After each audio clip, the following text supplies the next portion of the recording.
Մենք նորից Հայելի ակումբի YouTube-յան էջին ուղիղ եթերում ենք եւ ոչ միայն Հայելի ակումբի YouTube-յան էջում, այլ մի քանի այլ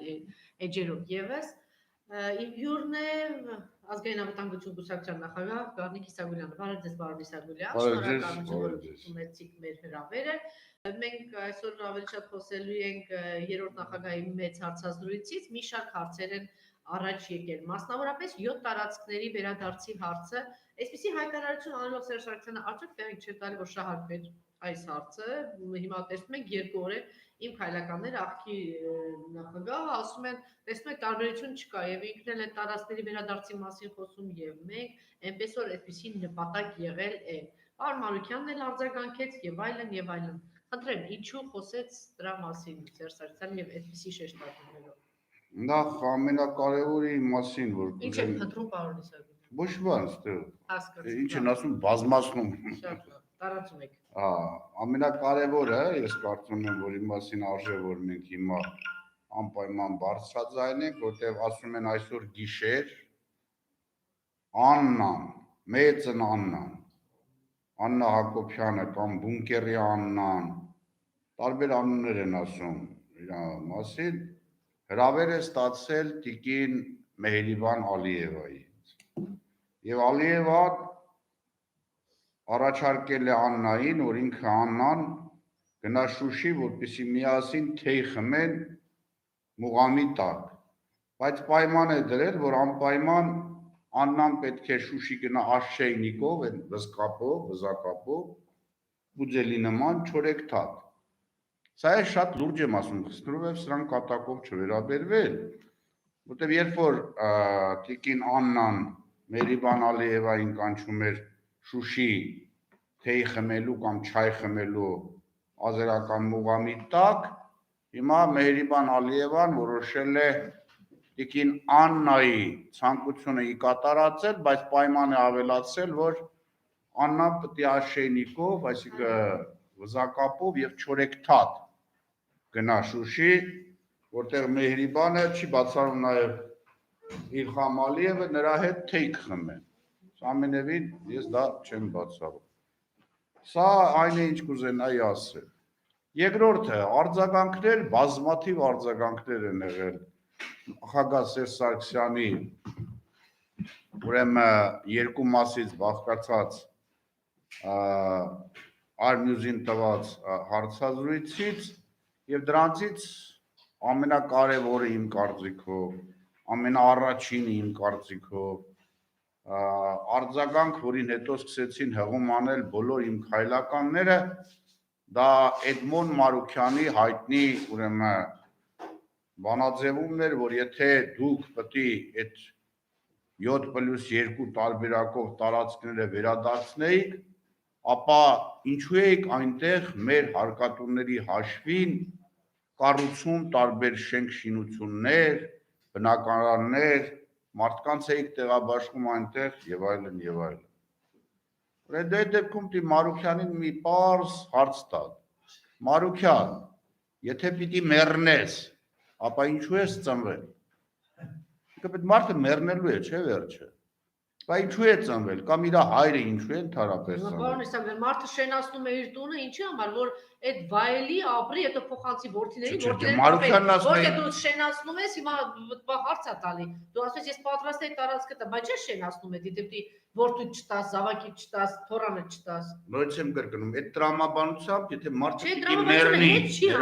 ներողություն, շատ լավ անպատասխան։ Ինչու՞ համապատասխան։ Դա հիմա բիրացած հարցերին կպատասխանե Բաժելա ջան, ի՞նչ տապի։ Բայց եթե մարդը պիտի մեռնի, ինչի է ծնվում։ Ինչ է Մարուկյանի երեխեքը, որ ծնվել են, երեխա ունի Մարուկյանի միջև։ Այո։ Հավերժել ապրելու, չէ՞ մի օր պիտի մեռնեն, չէ՞, բնական մահով, չեմ ասում ուրիշ ձևով։ Եթե պիտի մեռնեն, Մարուկյանը չի է երեխեքին ծնել, շոր առնում, հագցնում, դպրոց տանում, եւ մեկ է պիտի մեռնեն։ Կյանքի օրենքն է, ապրե, շենացես, ծաղկացնես, փոխանցես։ Մենք տարածքներ ենք ազատագրել անվտանգության գոտի։ Այո։ Անվտանգության գոտիում առնվազն 20,000 զինվորական է ապրում իրանց ընտանիքներով։ Այսինքն այդ մարդկանց համար պիտի տներ չկառուցեինք, պիտի կազարմաններ չկառուցեինք, պիտի համապատասխան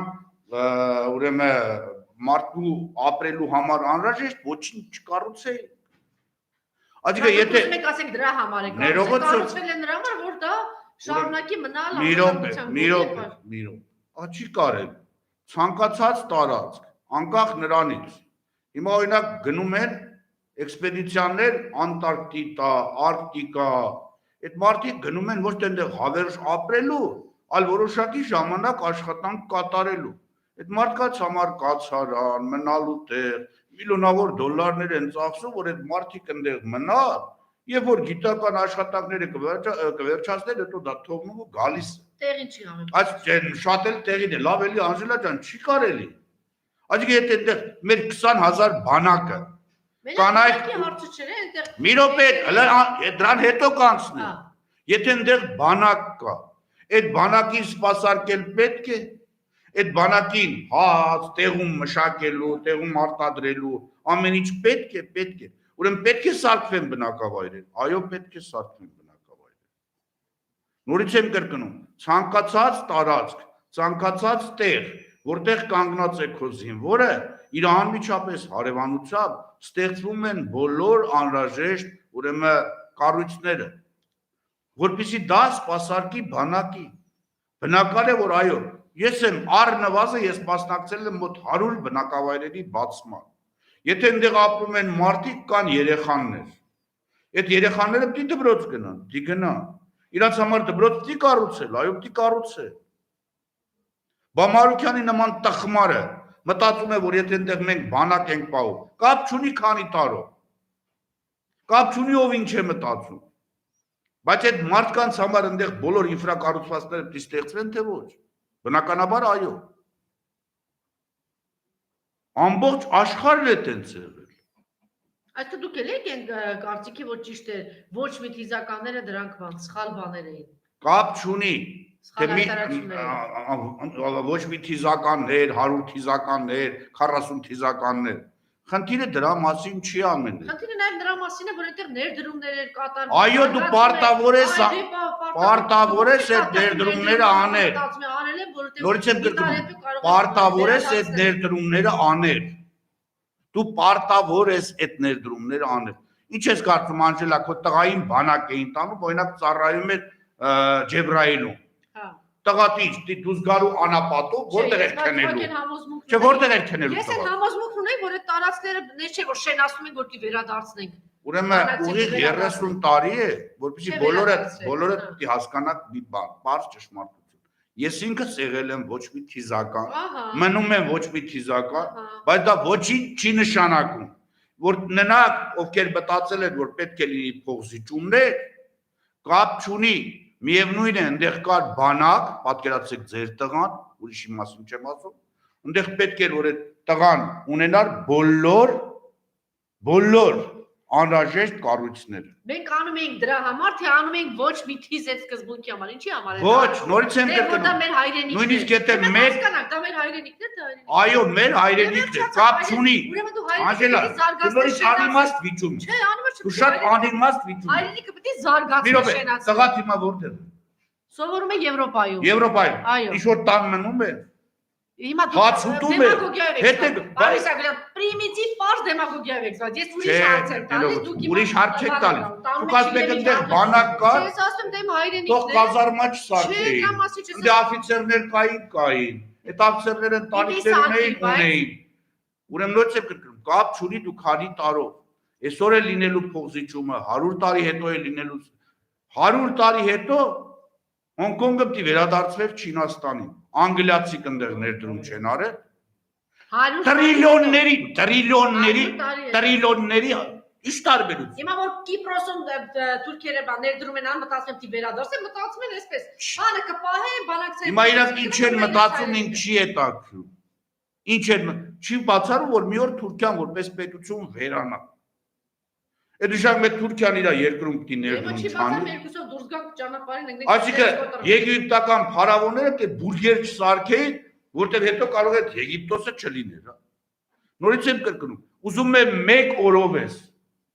դու այդ տարածքը վերցրել, այդ 1 օրվա համար պարտավոր ես ստեղծել բոլոր այլ ինֆրակառուցվածքները, որոնք անհրաժեշտ են մարդկանց։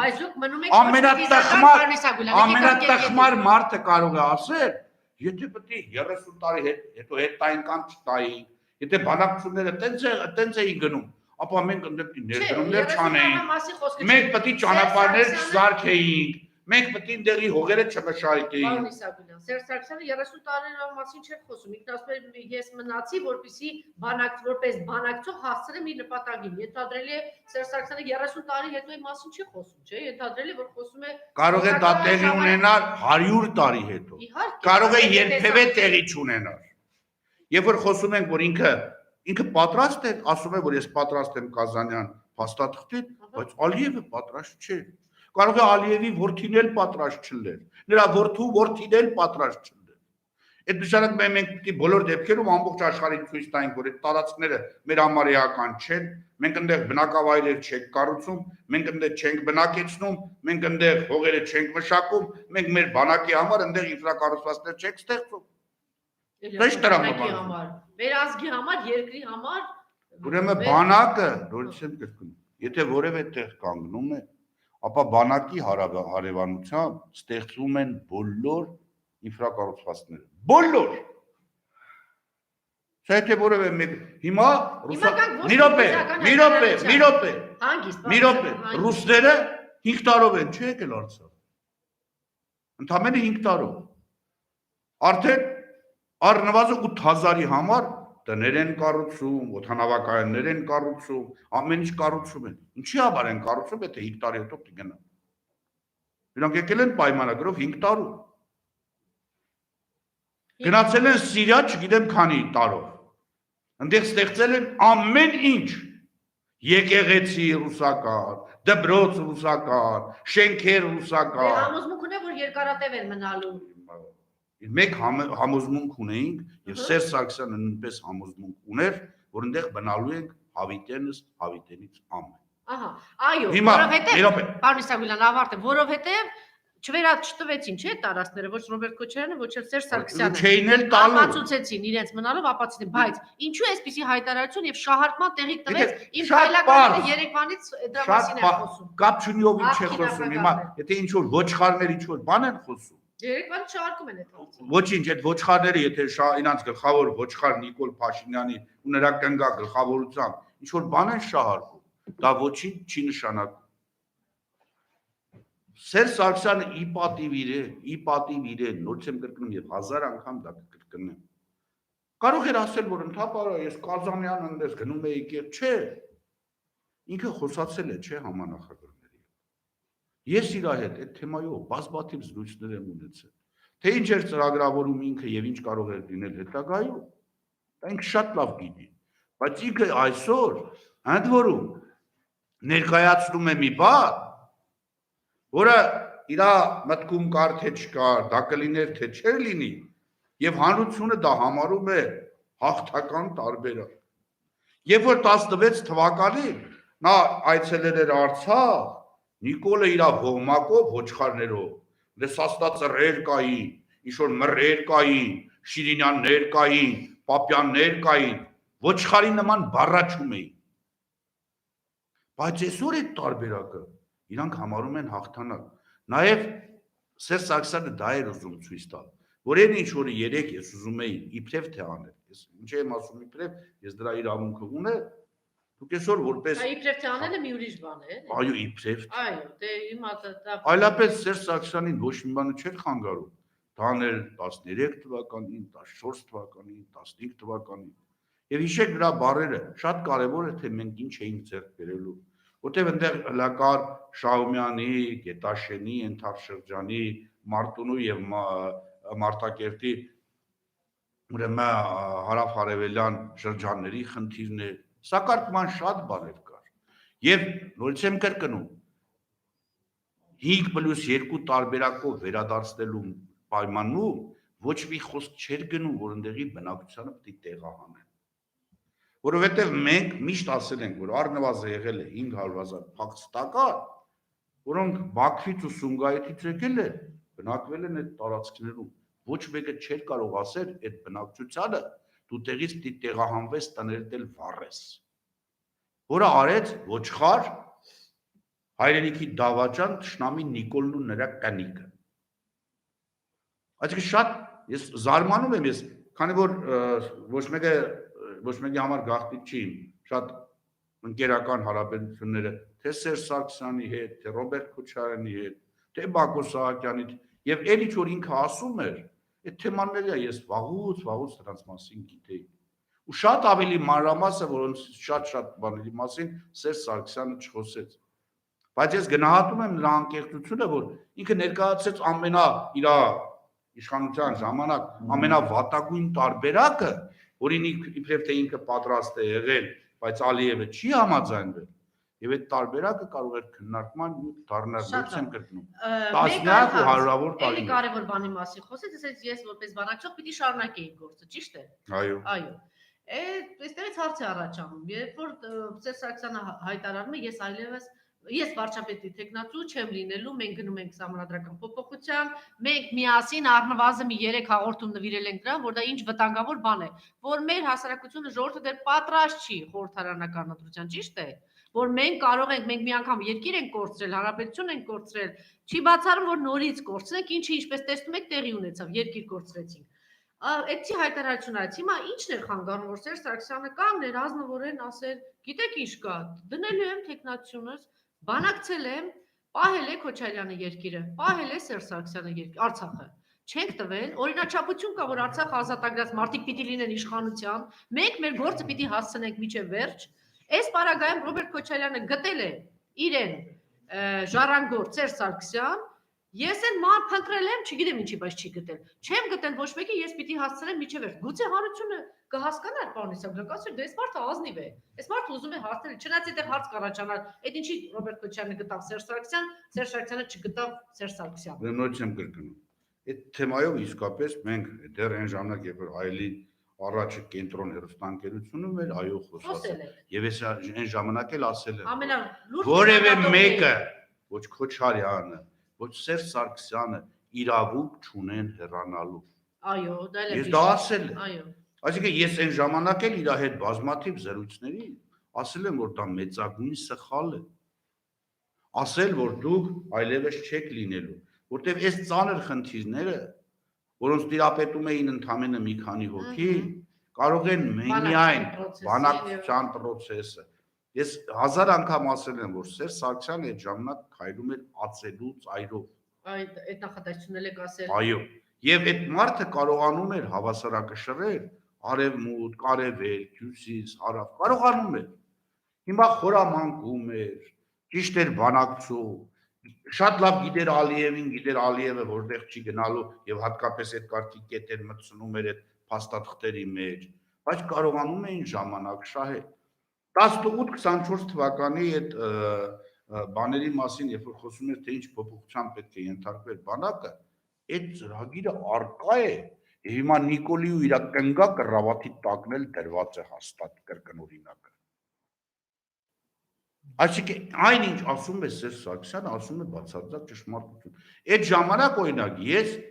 հանդիպել եմ մի քանի արտադրողների հետ, օրինակ անօթաչու թռչող սարքեր։ Ինձ հետ միասին եղել է նաև Սեյրան Օհանյանը։ Գնացել ենք, հանդիպել ենք այդ մարդկանց հետ։ Որոշակի պայմաններ։ Հիմա ես չասեմ նաև ուրիշ որտեղեր են գնացել, որտեղ արդեն նախագծում էին նաև հրթիռային շինություններ եւ այլ։ Նիկոլը եկավ այդ սաղ ոչնչացրեց։ Ես նույնիսկ եմ կրկնում։ Օրինակ ես երբեք չէի մտածում, որ այդ մարդը ուղիղ 3 ժամ ազնվորեն կպատմի են ամենը ինչ որ տեղի է ունեցել։ Իմ հարցի չէ պատասխան բարձր։ Որ հարցի։ Որ ինչու չգտավ Սերժ Սարգսյան եւ փոխանցել իրեն։ Եթե չէր փոխանցել, ինչու չասեց, ես պիտի հասցնեմ մինչեւ վերջ։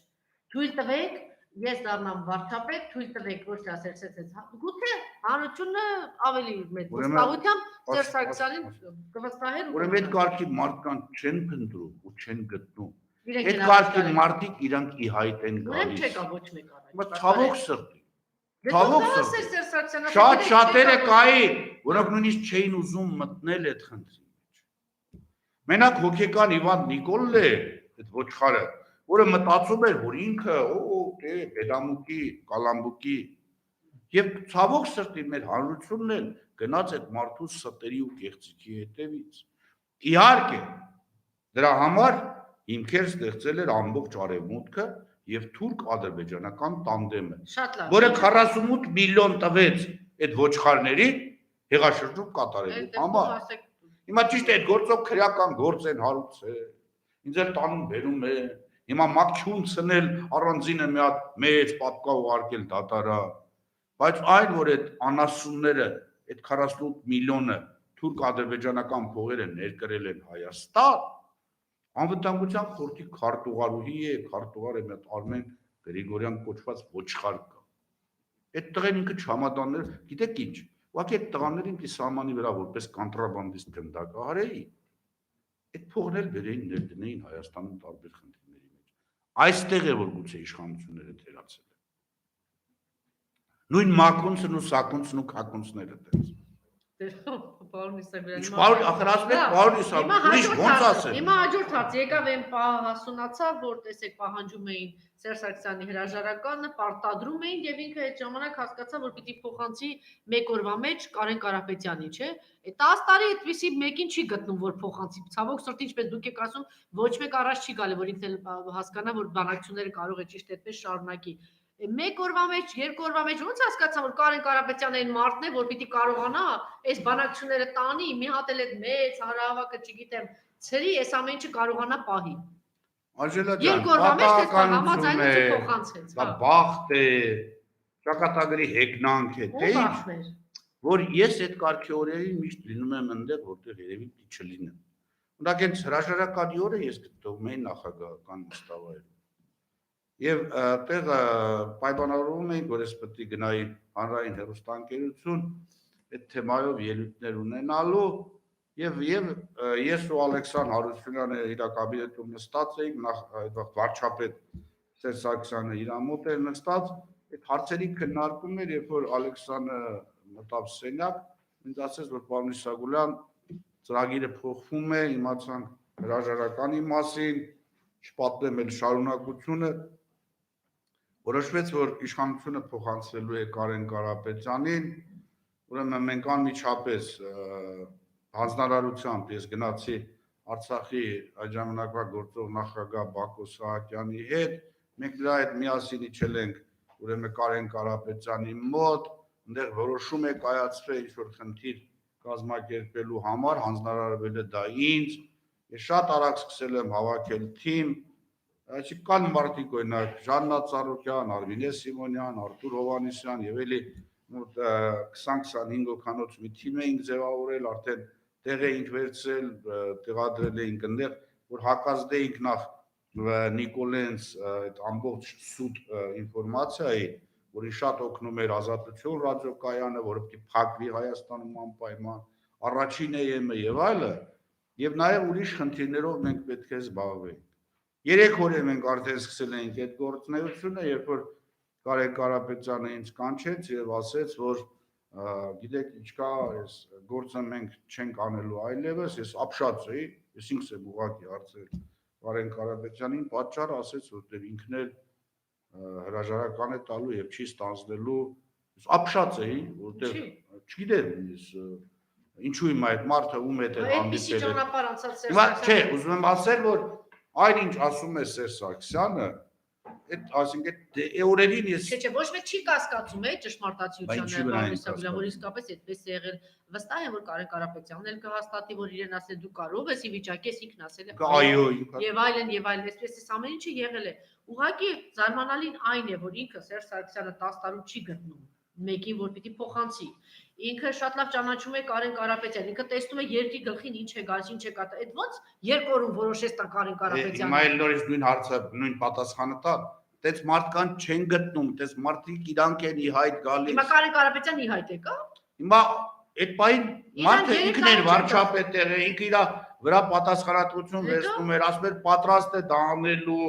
Իրավիճակը հենց էր որ հաջորդ օրը ապրիլի 24 էր, այն որ ծրագրված էր այդ օրը արյուն հեղել այդ ամեն ինչ ինֆորմացիան կար, այն որ Նիկոլն ու Սաստացարերով ու մյուսներով պատրաստում էին ամենավերջին այլանդակություններին այդ ամեն ինչը կար։ Եվ մարդը իր մեջ ուժ գտավ, այո այդ օրը տալ հրաժարակար, որպեսզի հաջորդ օրվա արունահայությունը կանխվի։ Շատ լավ։ Եվ այդ պահին միակ մարդը, որ ասեց, որ պատրաստ է ստանձնելու Կարեն Կարապետյանն էր, այսինքն ինչի մասին է խոսքը։ Հիմա այս պատերազմական օրերին ոչ միայն ինքը կարողացավ օրովա ճշտությամբ ամեն ինչը ներկայացնել, այլ քանի որ այդ օրերին ես անընդհատ էի հանդիպում, թե Քոչարյանի հետ, թե Սերժ Սարգսյանի հետ, թե Բակո Սահակյանի հետ, թե Արկադի Ղուկասյանի հետ, նույնիսկ այդ հարցերը երբ որ քննարկում էինք միասին, մարդը կարողանում էր կանխատեսել, որ վաղը ինչ է լինելու։ Սերժ Սարգսյանը։ Այո, եւ ցավոք սրտի, Մենք եւ դա որ ոչ մեկ չի կասկածում է, պարոն նույնիսկ երբ որ ես տեղից զանգել եմ Արցախ, հետո գնացել եմ Արցախ, երբ որ այնտեղ էր Ռոբերտ Քոչարյանն էլ Սերժ Սարգսյանն էլ եւ Արայիկը այսպես կոչված հետույք էր խաղացնում իրանց ընդունելու համար, ես յուստուց Ռոձիկի միջոցով, նաեւ ուրիշ մարդկանց միջոցով խնդրել եմ Արայիկին, որ Արայիկը հիմարություն է անում, որ այս մարդկանց պոտենցիալ ու հնարավորությունները այս օրերին պետք է օգտագործել։ Ցավոք սրտի եղավ այն ինչ որ եղավ։ Հիմա տեսեք, զարուրելի է, սարսափելի է, բայց թվում է, չէ, Արայիկ այդտեղ 10 տարի վարչապետ, մտածում էին մարդ, որ եղբայրը լավ էլ գիտեիք Արայիկ Հարությունյան ով է։ Դե ես լավ գիտեի, բայց հիմա մենակ իմ իմանալը շատ քիչ է։ Խնդրեմ, ցավոք։ Սակուրյան Սերժ Սարգսյանի հարցազրույցի ընթացքում այսպիսի բան հնչեց, որ համանախագահ երկրներից մեկի ղեկավարը նրան կանչել է ու ասել է արդյոք պատրաստ ես այսպես երկարացնել ստատուս քվոն, թե լուծման կգնաս, եւ նախագահն էլ ասել էր, որ այո, ես պատրաստ եմ լուծման եւ երկու ճանապարհ են առաջարկել։ Եվ երկուսի մեջ էլ կային այսպիսի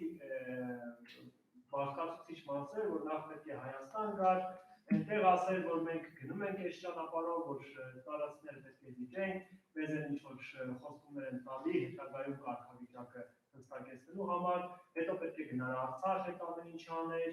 եւ դրանից հետո ամեն ինչ կատարվի։ Ինչու են ժամանակ այդ խոսակցությունները չկան։ Ինչու մեզ չէին ասում, հանրությանը չէին։ Բայց կարող է,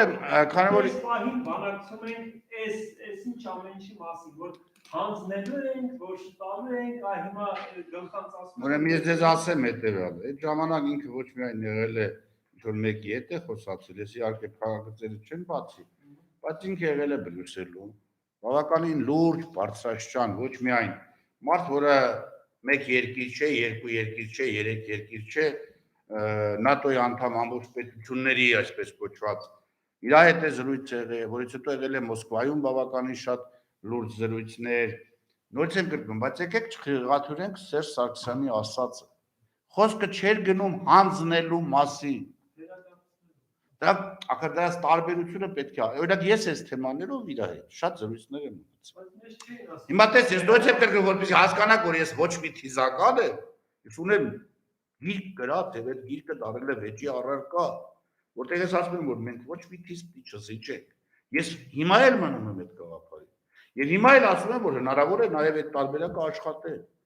Ինքը ինձ երբեք չի ասել Գառնիկ դա անհնարին է կամ դա հնարավոր չի որ լինի։ Ասել է, բայց հասկանում ես, սեղանին դրված է հետևյալը, բոլոր պետություններն ասում են փող սիճում։ Բայց մենք խնդիր ենք դնում, նախ ինչ ենք ստանում։ Հետո որից հետո նոր դի քննարկենք, թե ինչ ենք վերադարձնում։ Եվ ինչի եւ ինչ պայմանով են վերադառնում։ Օրինակ այդ նույն շինությունից դա գաղտնի բան։ Կարող է գաղտնի բան, հիշեք մի բան։ Երբ որ դու խոսում ես օտարերկրյա Բարսասյան Պաշտոնյանի հետ, պայմանը ինքն է դնում։ Արդյոք դու իրավունք ունես այդ թեման բացահայտելու, տեսեք հիմա ինքն էլ է ասում, չէ՞։ Ասես նույնիսկ համանախագահների պատճառով է, որ շատ բաներ ես չեմ կարող այսօր բացել։ Իսկապես դա տենց է, չի կարող բացել։ Օրինակ, երբ որ ճանապարհն էինք սարքում եւ բացումը միասին ենք արել Միսային ճանապարհի,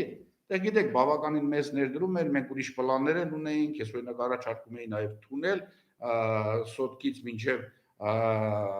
Դադիվանքի այդ տարածքը կամ որտեղ մենք դուրս են գալի արդեն դեպի Թարթար գետը, մենք նույնիսկ այդ ծրագիրները կար արդեն։ Եվ որ ասում էի, դե լավ, այդ թեմայով մենք շատ ենք զրուցել, պարոն նախագահ, ասում եք Գառնիկ ջան, չի քեզ թվում, որ վերադարձնելուց այդ նշանակում է ամեն ինչը վերադարձնում ենք, կամ այն բնակչությունը, որ հիմա տեղակայվել է այդտեղ, այդ բնակչությունը մի բան է, մեկ այլ բան է, հիմա տեսեք այդ 5 միլիարդ, օրինակ Մարուքը, որ ասում է, չէ, Մարուքը, Բուրուքը, այդ տխմարը, այդ 5 միլիարդի առաջարկ իսկ իրոք եղել է, եւ ոչ միայն 5 միլիարդ է առաջարկ։ Դուք ինչ եք կարծում, եթե մենք այդքան ներդրում էինք արել այնտեղ, օրինակ, եթե այդ տարածքները դի վերադարձվեր, այդ խոսակցությունը առարկայական խոսակցություն էր, որ հետո կոմպենսացիա պիտի տրվեր։ Այսօր մեզանից են կոնտրիբուցիա ուզում։ 50 միլիարդ։ Այն ժամանակ մենք կարող էինք հանգիստ այդ խնդիրը բարձրացնել, բայց հանրությունը ինքը պատրաստ չէր նման խոսակցություն լսելու։ Հետո մենք կիմանանք, թե իրականում ինչ եղավ 16 թվականին, հա, դեռ փորձում են իրանք այդ անվտանգության խորհրդի քարտուղարուի Արմեն Գրիգորյան կա, գոմիկը։ Հիմա ինչ է ասում։ Ասում է 16-ի ապրիլյան պատերազմից հետո արդեն Սերժի վրա պարտավորություն կար։ Այդ տխմար արարած, դու որտեղից գիտես ում վրա։ Դու այն ժամանակ քո զուգընկերոջ հետ նեգը Աֆրիկաներում ման էիր գայ, այդ ոչխար։ Դու ինչ գիտես ինչ հետ պայմանավորվել։ Գիտեք, վիրավորականը նա է, որ այնագի հետ Հրաչիկ Հակոբյան կա, ասեք Աննա Հակոբյան կա, Նիկոլ Փաշինյան ոչխար կա, որոնք ոչ բանի չեն մասնակցել ու տեղյակ էլ չէ, բայց այդ խնդիրների հետ կապված բաներ են արտաբերում։ Իբր թե այն ժամանակ ինչ է եղել։ Օրինակ Արմենուի Գրիգորյանին հետ, տվարին, գոմիկի,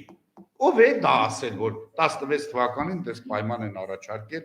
թող ասի մեկի անունը տա, իրան որևէ մեկը մարդու տեղ դնում է, որ իր այդ կարգի հարցեր կնարկի։ Որևէ մեկ։ Շատ է, մեկ այլ հարց, Կարեն Բայց ես Կարապետյանը դոյց եմ կրկնում։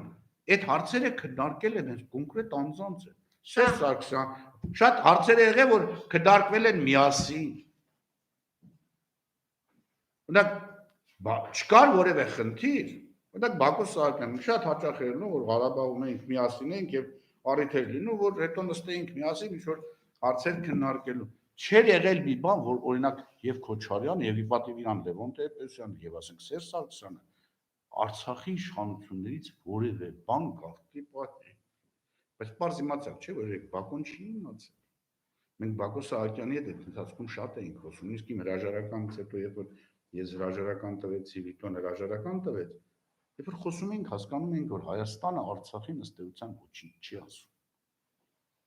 Թե ինչ գաղտնի բանակցություններ է ինքը վարում։ շատ լավ։ Նախկինում այդպես բան չի եղել։ Կարեն Կարապետյանը պիտի արձագանքի, կարծում եք, թե ոչ, թե այս ամեն ինչը արվեց եւ ինչու է փուլում Սերժ Սարգսյանը այսպեսի Բայց տեսեք, Կարեն Կարապետյանը արձագանքի, չի արձագանքի։ հնարավոր է, որ քաղաքական բողոքություն լինի Կարեն Կարապետյանը առաջ գա այսպեսի բանն հնարավոր է։ Ես չգիտեմ,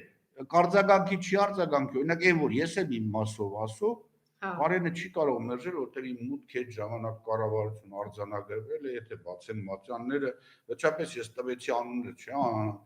Ժաննա Ծառուկյան, Արմինե Սիմոնյան, Արթուր Հովհաննիսյան, էլի կարող եմ շատ անուններ տալ, որ արդեն լծվել էին այդ գործին, մենք արդեն անպատասխան ուրեմն տեխնիկան առնվել էր, ամեն ինչ արվել էր, Բակո Սահակյանը վերջապես մենք միասին ենք գնացել Կարեն Կարապետյանի մոտ, ինքն է առաջարկել Ինչ է կարծում, եթե 3 ամիս առաջ փոխանցել Կարեն Կարապետյանի կլիներ այն ինչ որ տեղի ունեցավ։ Խնդ ծանր հարց եք տալի։ Ես Պայմանական եմ Կարեն Կարապետյանը, ասում եմ, այնպես չի ես մտածում Կարեն Կարապետյանը պիտի գա։ Ասեք, ես հարգում եմ այդ մարդուն, այդ մարդը իր Կարեն Կարապետյան չէ, լավ, ուրիշ անուն եմ ասում, ում չգիտեմ, դժվար անուն եմ ասում։ դժվար է ասել։ 3 ամիս առաջ փոխանցեր։ Ես միշտ ասում Որտեւ եթե այդ դեպքում դու պահում ես, բերում հասցնում ես վերջին կետին փոխանցելու, հայտնվում է մի հատ Նիկոլ Փաշինյան։ Որ թույլ տաս, ասեմ, ես միշտ համարել եմ, որ չի կարելի իշխանությունը փոխանցել մեկին, ով Արցախյան պատերազմում անմիջական մասնակցություն չի ունեցել։ Այո, ճիշտ է, շատ ճիշտ կարծիք է։ Այո, կարելի է բայց գտնել էլի։ Դրա համար այդ հարցում, երբ որ իմ կարծիքը հարցնում են, ես չեմ ուզում ասել որ մարդիկ վատ մարդ են, բայց մարդը պետք է այդ բովով անցած լինի։ Ընդ որում ձեր ասածի մեջ մեծ օբյեկտիվություն կա, պատմական ճշմարտություն, որ երբ որ դու դեռ հիմնախնդիրը կա լուծված չէ, իհարկե պիտի դրանով անցած մարդը գար իշխանության պահեր այդ բանակցային process-ն էլ տաներ։ Այստեղ է խնդիրը, որ հետո մենք ունեցանք նվեր բոլորս Նիկոլ Փաշինյանը։ Ղարաբաղյան կլան հասկացողությունը, որ ներմուծել է։ Դե գնացիք Լևոն Տեր-Պետրոսյանին հարցրեք։ Գիտեք, թե չէ կային հրաշալի մարդիկ, օրինակ եթե Հուբասյանը փոխարինն էր, հավատացեք, որ ինքը հրաշալի իրականացրել իր պարտավորությունները։ Էլի ուրիշ մարդկանց անուններ էլ կարող եմ տալ, նույն Բակո Սահակյան եւ այլ, բայց ասենք Բակո Սահակյանն այդ ժամանակ Արցախի նախագահն էր, բայց օրինակ պատկերացրեք ինչ խոսակցություններ էր Հայաստանում գնալու։ Հայաստանում այդ կեղտը որ մտա, որ սկսեցին Ղարաբաղցի հայաստանցի անել, դա արդեն բավականին լուրջ խոչընդոտներ էր ստեղծում, որ այն մարդիկ, ովքեր ունեն ներդրում եւ մասնակցություն Արցախյան ազատամարտին, այդ մարդկանց համար փակվել էին բոլոր դռները։ Եվ այո, Սերժ Սարգսյանը շատ էր, ինքը իբիջարից այդ առումով շատ ազնիվ է։ Միշտ աշխատել է, որ խնդիրներ, որոնք ինքը կարող է լուծել, ուրիշի ուսերի վրա չթողնի։ Թեկուզ իր վարկանիշի անկման հաշվին։ Իշտեք հայ-թուրքական արձանագրությունները, որի խորհրդական լինելով հանդես նախագահի, այդ հարցով բացահայտ հանդես էի գալի նախագահի դեմ, որ իրավունք ես չունեի իհարկե, բայց անում էի, եւ այդ մարդը հանդուրժում էր։ Հանդուրժում էր, բայց օրինակ համաձայնես նրան, որ Կարեն Կարապետյանը գա վարչապետ, փոխվարչապետ, մի մարդ, որ աղերս չուներ եւ կարող էր, չէ, ինչ որ մի պայ Սերժ Սարգսյանը հրաժարվել կամ Սերժ Սարգսյանի հետ ինչ որ մի բան ունենալ, էլի պիտի փոխացնել Կարեն Կարապետյանը, Կարեն Կարապետյանը այդ կրողն են, այս այդ օրերի մասին դուք խոսում եք որպես Դու բանը մենք միասին խոսում էինք ախր։ Հա, խոսում էինք, բայց ուրիշ բան է, երբ որ դու անմիջապես այդ ամեն ինչի մեջ ես, տեսնում ես ինչ է տեղի ունենում։ Ցավոք սրտի, ես չէի կարողանում համոզել, որ այդ քայլող անասունները չորգոտանի, Շալոն իրաց մեջ միակ երկոտանին էր։ Պատկերացրեք, միակ մտածողն էր Շալոնի միջալից իրաց մեջ։ Հիմա այդ ոչխարները գալու են եւ տեղի ունենալու այն ինչ տեղի ունեցավ։ Երբ որ օրինակ անմիջապես իմ պատոհանի տակ Արցախի ներկայացությունում ես ունեի առանձին գրասենյակ, իմ պատոհանի տակ բաժանվում էր այդ 10,000 սմարթֆոնը ծրագրավորված հազարականների, հարյուրականների, տասնապետերի եւ 10,000, եւ որ ես կապվեցի այն ժամանակ թե վարչապետի հետ, թե ազգային անվտանգության ծառայության տնօրենին ու ասեցի հենց հիմա մեր դիմաց եկել էին տեսել էին որ դե կարմիր համարներով ամերիկյան դիվանագիտական համարներով մեքենաներ կային, վախեցել էին մտնեին տունը եւ դրանց ուղղակի տեղում կալանավորել։ Ցավոք սրտի, հիմա Կուտոյան, հիմա ինչ ասեմ, մարդը մահացել, գնացել է այդ մարդու հետևից, ինչ ասեմ ես։ Ասեմ վախ կոտել։ Հետո ես օրինակ ես էլ ասեմ, գաղտնիք չի ինձ դրանից առաջ ինչ որ խնդիրներով Սերժ Սարգսյանը հաստատել էր որ Գարգ ջան Ստեփան Սուրյանիչի հետ ուղիղ աշխատի, որտեղ Կուտոյանը դեռ ընտելանում է համակարգին այդ մարդը գեներալ լեյտենանտ էր, բայց ինքն էլ վախեցավ։ Այսինքն, գիտեք, այստեղ գուցե թե շատ կադրերի հարցերում այդ հարցը պիտի տալ։ Ինչի գուցե թե ուր է ձեր հների կադրերը չեն Օնիկ ձեր սիրելի Գասպարյան, գիտեմ որ այս խոսում եմ նեղվում եք ասենք Օնիկ Գասպարյան։ Ես իմացա Լեննագանի Օնիկի մասին խոսից։ Ջալալի մասին այդ անուններով եմ ասելու, որտեվ մեկը հրաապարակ առաջ չեկավ մեզ Մովսես Հակոբյանից հետո։ Հիմա Ջալալը համաձայնվեց, հա, այդ եմ ասում։ Ջալալը համաձայնվեց երևում վերջի գիշերը, որից հետո իրան դեմ մահափորձ ելավ, վրեն թանկ նստեց։ Հիմա էլ չի կարողանում մոռանալ այդ գիշերը։ Գիտեմ ինչի համաձայնվեց աշխատել օրինակ։ Անում եք։ Աննան այդքան քաղցր էր։ Այս կադրերը Նիկոլ Փաշինյանի կադրերը չէին, էլի, այս կադրերը այն որ բանը գեներալներ էին դառնում։ Գիտեք, խաղաղությունը, պատերազմը ուրիշ բան է, էքստրեմալ իրավիճակ է, որտեղ առաջ են գալի բնական առաջնորդներ։ Նրանք ովքեր կարողանում են մարդկանց, եւ որ պատերազմը դադարում է եւ անցնում են խաղաղ շինարարության, քծնողները, ստորները, ստորաքարշերը կարողանում են վազել, շատ արագ են դրանք վազում, հետո գալի անցնում են բոլորին։ Օրինակ ես ունեմ, ինչ են ասում, մարտնչող, կռվող բնավորություն, եղել է որ ասենք 4 նախագահի ներկայությամբ, եւ որ ասենք զրույց էր լինում, անտեղի մեջ էին գնում, ես դիտողություն էին անում, ասում են վերջապես նախագահներ են նստած, բայց բաներ կա որ ես չեմ դիմանում, այստեղում Ես կարող եմ հաստատել պարոն Իսագելյան, այդ հաստատեցի, բայց փաստորեն մենակ սա բայց դա թանկ է նստում, չէ՞։ Չէ,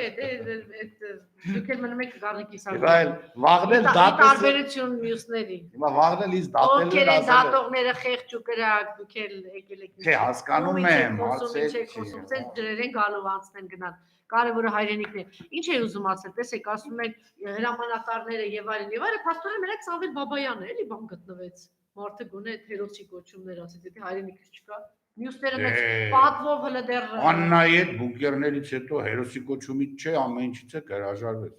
Դուք ինչ գիտեք, այդ ինչ ա եղել, որ մատը Այդ որ ինքն էլ է եղել այդ Լելեթեփեի ծրագիրը, որ Աննան ու Սամոն միասին դա չէ բունկեր, ես ուրիշ բան չասեցի, բունկերը։ Հիմա ես էլ եմ բունկերներում եղել։ Շատ լավ։ Ուրիշ ինչի կառանձնացնեիք, պարոն Իսագելյան, այս հարցազրույցից այնտեղ պատերազմի ժամանակատված զենք, սիրեցեք բավականին շատ բացահայտումներ, կոռուպցիոն մեծ բացահայտումների մասին է խոսել Սերժ Սարգսյանը։ Բանակի Ես կարծում եմ Սերժ Սարգսյանի իմացածի սացրը 0.1%-ն էլ չէր։ Ես ասում եմ, անչափ ապշած է իր ազնվության ու էմոցիա կար։ Ինքը երբեք էմոցիոնալ զրույցներ չի ունենում։ Երեք բավականին լուրջ էմոցիաներ կար իր։ Վազգեն Սարգսյանն ասում էր, որ ամենաէմոցիոնալը Սերժ Սարգսյանն է։ Կարող է Ինչ որ ներ մի շրջապատում, բայց հա։ ամենայն դեպս հարության մեջ չէի տեսնի, որ ինքը էմոցիոնալ։ Հետաքրիր է, ես որ Շուշիից եկա, անմիջապես, չնայած մենք մինչև այդ Արցախում էինք հանդիպել, երբ որ Արայիկի այդ բաները անում էր եւ ես Յուսնուցի միջոցով Ռոդիկի խնդրել էի, որ արա վերջ տվեք այդ ամեն ինչին, նախագահներ են եկել։ Իհարկե խոսացի Արկադի Ղուկասյանի հետ, Բակո Սահակյանի հետ, որ իրանք, բայց մեկ է անդրդվելի էր մնացի Արցախի մեծ նախագահ Արայիկ Հարությունյանը։ Գիտեք, երբ որ Շուշիից վերջին անգամ վերադարձա, հենց վերադառնալուց անմիջապես նախագահներին գնում էի եւ չեմ էլ ամաչում այդ բառի համար, զեկուցում էի ինչ վիճակ է ու արկա այնտեղ եւ Քոչարյանը եւ Սերժ Սարգսյանը հիշում եմ այդ ծանր է, շատ ծանր էր եւ միշտ քննարկում ենք, լավ ինչ անենք, որ այս պատերազմը կանգնի, հետո պիտի գնային Մոսկվա, հետո Նիկոլը չէր համաձայնվել որոշակի կարգավիճակ տար, որ Մոսկվա գնալուց Լևոն Տեր-Պետրոսյանը եւ Քոչարյանը որոշակի կարգավիճակ ունենային, հասկանային թե իրանց խոսքը օդի մեջ է լինելու, թե նշանակություն ունենալու է։ Իմիջիալից այդ զրույցին եղել են շատերը, մենակ ես չէ որ մասնակցել եմ այդ Շուշիի անկման մասին, որ ամեն ինչ տանում է դրանք, ես իրան պատմեցի, թե ոնց էինք մենք ուրեմն վիզուալ տեսնում, որ թուրքական շարասյունը գալիս էին կածանով դեպի Շուշի։ Եվ հրաման չկար, որ դրանց վրա կրակեին, ապշած էինք։ Այն ժամանակ ես կապվեցի Ագոն, Արկադի Ղարաբեջյանը զանգեց ինձ, գնացինք հանդիպեցինք, ասեց Գառնիկ Շուշին վաճառել են եւ այլ, դեռ ալը մի քանի օր կար։ Հենց եկա Երևան, առաջիններից մեկը հանդիպեցի Սերժ Սարգսյանին, զեկուցեցի, որ սենց վիճակ է ախր։ Վիզուալ տեսնում ես, որ մարդիկ գալի մտնում են, ասեց Գառնիկ ջան, հավատա, որ այդ Շուշիի հանձնման ծրագիր արդեն Նիկոլը ունի, ինքը հանձնելու է դա։ Եվ այդտեղ էլ չի բացառում, որ հենց այդտեղ կավարտվի, բայց դրանից հետո մենք նույնիսկ մտավախություն ունեինք, որ իրանք որտեղ արդեն գիտեինք Սամոն ինչ էր ասել անվտանգության խորհրդի նիստում, որ միջանցք բացեն եւ ամբողջ բնակչությանը անեն, 10 օր ժամանակ խնդրեն Ալիևից, լավ է կարևորը որ նույնիսկ այդ արդեն մտավախությունը կար, որ կարող է Ստեփանակերտն էլ հանձնեն, որտեղ այդ պանիկան եւ այդ օրը որ մի քանի կիլոմետր մեքենաների շարասյունը շարժվել էր դեպի Երևան, այդ պանիկան կանգնացնելը շատ դժվար էր։ Հիմա մտավախություն կար, լավ է որ Ռոբերտ Քոչարյանն այսպես հայտ ներկայացրեց, ասեց կրելու ենք, մասնակցելու ենք, կրելու ենք եւ սա նշանակում է որ իր շուրջ հնարավոր է ինչ-որ բան ձևավորվի։ Եվ 20-ի հանրահավաքը, հա, 20-ի հանրահավաքը կապ տեսնում եք, թե կապ չեք տեսնում, եւ ինչ կոչ ունեք 20-ի հանրահավաքը։ Անպայման յուրաքանչյուր մեկը սիրում է Հայաստանը, Արցախը ու հայությունը ընդհանրապես կամ Հայաստանը պարտավոր է այդ օրը մասնակցել, դե Սատ Աննա նայեք, Նիկոլի կողմից են ախր Սատ Աննա, այդ Սատ Աննայի անունը Աննա չի, իսկապես Սատ Աննա է, Սատանան է, Սատանայա պաշտը։ Որտեւ Աննա անունը լավ անուն է, բայց Աննասունի խեն կծրե չգիտեմ։ Գերանը Սատաննա է։ Կին չի արա, մոռացեք Լենինը այնտեղ Ռոզա Լյուքսեմբուրգի է, Կլարա Ցետկին է, եւ որ հայոյում էր, ասում էին ոնց եկան, ասում էր դուք առաջին հերթին քաղաքական գործիչներ եք, այն առաջին հերթին գերագույն գլխավոր հրամանատար է եղել Աննան բունկերներում, նույնիսկ Սամվելի գլխի։ Նոր կին արա, ինչ կին են։ Հայրենիքը տարավ ծախեց, ասում եք, կի կնոջ մասին դες բան մի ասա։ Հիմա դա կին է ուրիշ բան կասի։ Հələ տղամարդություն կա մեջտեղ։ Բայց ինքը կին չի, դա ուզում եմ ասեմ, որ իմանաք։ Հիմա այդ մարդիկ, երբ որ հանձնում էին այդ ամեն ինչը, մտքից թելներ կտրեցի։ Սատանի։ Ջեր մտքի թելը կտրեք 20-ին։ Սատանան ասում է, իր սատանիստերով աղոթում է, որ այդքան օրը ցուրտ ան։ Այո, ծիծաղում են այո։ Նույնիսկ ասում են այնտեղ գնացել են Իջևանը Դիլիջան այնտեղ բունկեր կա, չէ, որտեղ Նիկոլն էլ էր թաքնված այդ ամսի 9-ին, 10-ին, 11-ին, 12-ին, սատանիստներին առը գնացել են այնտեղ աղոթում են, որ այս ամսի 18, 19, 20 ցուրտ անի, բան։ Ոչինչ, ցուրտ էլ անի մեկ է, սրանք գնան։ Սա է։ Իսկ կրելու ենք իրագործվելու է դա։ Ես վստահ եմ, որ այո, կրելու ենք ու շատ լավ ենք կրելու, բայց առանց իրո։ Նիկոլը չի կարող մասնակցի որևէ ընտրության, Նիկոլը չի կարող կազմակերպել որևէ ընտրություն, հաստատ դրան չի հասնելու եւ կրելու է, որտեվ մի քանի ճակատով ես վստահ եմ, որ ընդդիմությունը կմասնակցի ընտրություններին եւ կարծում եմ ամբողջական սպեկտրը։ Իսկ իմ քայլական ոչխարներին սպասում է մեծ դատ Նիկոլի գլխավորությամբ, դատի ժամանակ շատերը կոռնան, բայց կվնգստան։ Պատասխան ունեք ինչու է 3.5 ամիս դեռ շարունակում մնալ, պատերազմի կամ։ Գիտեք, ախր այդ շոկը, հիմա տեսեք, շատ դաժան բան եմ ասում, դա տեղի ունեցել 3 առաջի օրը, եթե չեմ սխալվում։ Մենք ունենք զինվոր, որին 3 անգամ են թաղել։ Եվ դա եղել է թակ տղա, միակ տղա։ Ուրեմն առաջ անգամ ոտն են ճարել առանձին, DNK-ով բերել են, թաղել են, հետո ճարել են մարմինը, վերջում էլ գլուխն ու միտեղը։ Այսինքն այդ ծնողները 3 անգամ թաղել են իրանց զոհված որդու։ 3 անգամ առանձին մասերով։ Ես չգիտեմ պատմության մեջ ուրիշ տենց դեպք կա։ Սրանից հետո մենք ոնց ենք մտածում, որ կարող են Նիկոլ ապրել, Աննա ապրել։ Անում եք այդ Լելեթեփեի օպերացիան, որի հրամանը տարձակել է անձամբ Աննան Նիկոլից տեղից բանով։ Այդ օրը մենակ 1300 երեխա են կորցրել։ 1800 չէ, 1300 փաստ։ Եվ այդ երեխեքին հիմա մաս են թաղում, ու մի քանի անգամ են ծնողները իրանց երեխեքին թաղում։ Հասկանում եք, ոնց կա, հիմա ժողովուրդը շոկի մեջ է։ Պատկերացրեք հարազատները, որոնք 3 անգամ նույն երեխու թաղմանը մասնակցել են։ Հիմա երբ որ նրանք ասում են արի հրապարակ, ինքը չի էլ ինքը իրաք ես վստահ եմ, չեն էլ պատկերացնում, չեն էլ հասկանում ինչ է տեղի ունեցել։ Մի քանի ամիս, գուցե տարիներ է պետք, որ այդ մարդիկ մարդկայնորեն կարողանան զգալ աշխարհը, թե ինչ է։ Թակ տղա կորցնելը, միակ տղուն կորցնելը։ Այդ ծնողներն էլ են տարիքի են, որ նորից երեխա ունենալ չեն կարող։ Ախր սա պիտի տեսնել։ Հասկանում եք, մենք էլ ինգերներ ենք կորցրել, հրաշալի ինգերներ։